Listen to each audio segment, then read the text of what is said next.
Heavy rainfall began sweeping across Sichuan province, quickly engulfing large areas and widespread flooding.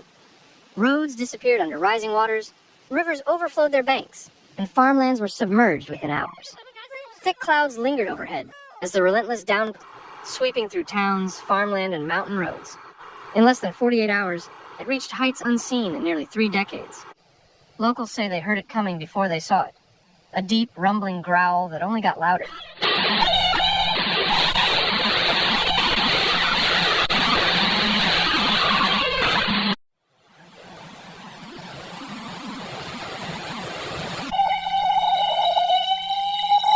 In cities and towns along the river, the damage came fast.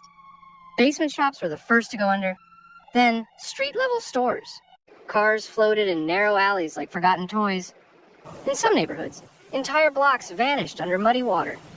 People climbed to second floors, then to rooftops, watching the streets disappear.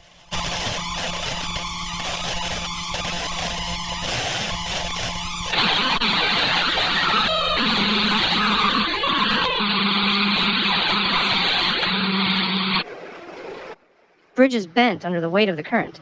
A few cracked and twisted. Smaller roads, especially in the hills, simply crumbled away. In Danba County, a landslide roared down a steep slope, tearing through roads and spilling into the river. Mud coated everything in its wake. Trees, railings, power poles, all buried or leaning.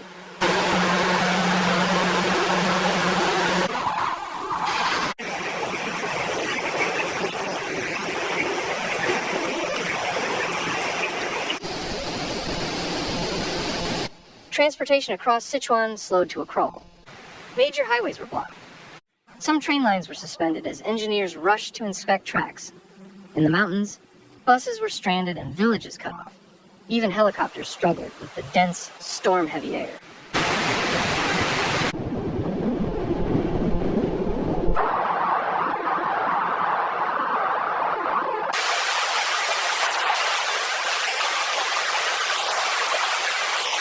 Farms were among the hardest hit. Rice paddies disappeared under murky water. Orchards were flattened by landslides. Hillsides, soaked beyond their limit, cracked open and collapsed. Thousands of hectares of land were left soggy and useless. A season's work gone in a blink.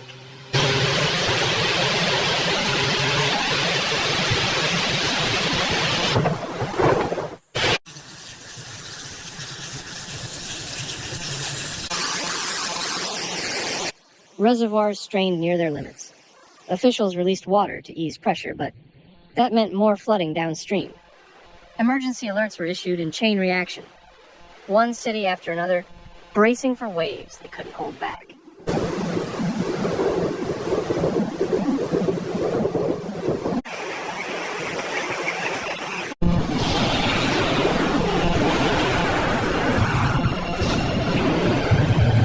In response, the government moved fast. Over 10,000 people were evacuated from low-lying areas. Teams of engineers and rescue workers set up around-the-clock operations to repair levees, monitor dams, and clear debris. Diggers and bulldozers worked alongside soldiers in knee-deep water, trying to reclaim what was lost.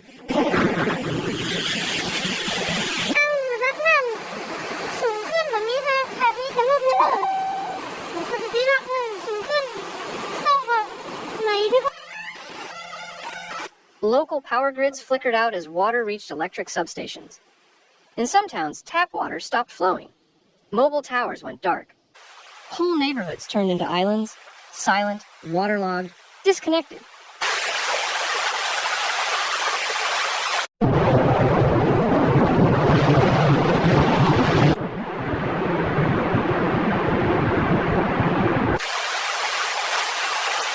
Markets were wiped out. Storage centers soaked. Small family-run businesses lost months of stock in hours. In the aftermath, residents waded through ankle-high muck, dragging out soaked furniture, electronics, and food supplies, hoping something was still usable.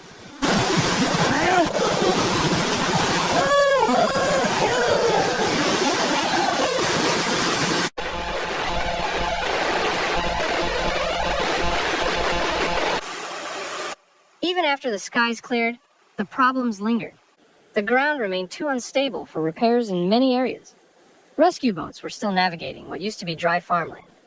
Engineers marked dangerous zones in red: sinkholes, cracked hillsides, flood-weakened bridges.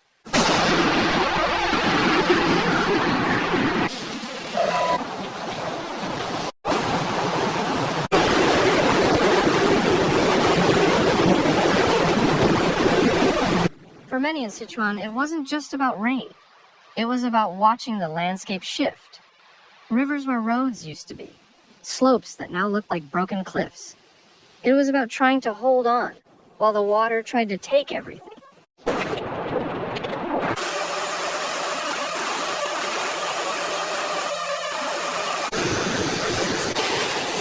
Now, the province begins the slow journey back. Roads need rebuilding. Crops must be replanted. Bridges must be tested or torn down. And behind it all, a single worry remains. What if next summer brings the same storm? Thanks for watching Severe Weather, where we break down the facts behind nature's most intense moments. If you found this video helpful, please like, comment, and subscribe. Your support keeps this channel going. Hit the bell so you never miss a real, calm, and clear report. Note: some footage in this video may be used for illustration and may not show the exact event described. See you in the next one. Stay informed, stay safe.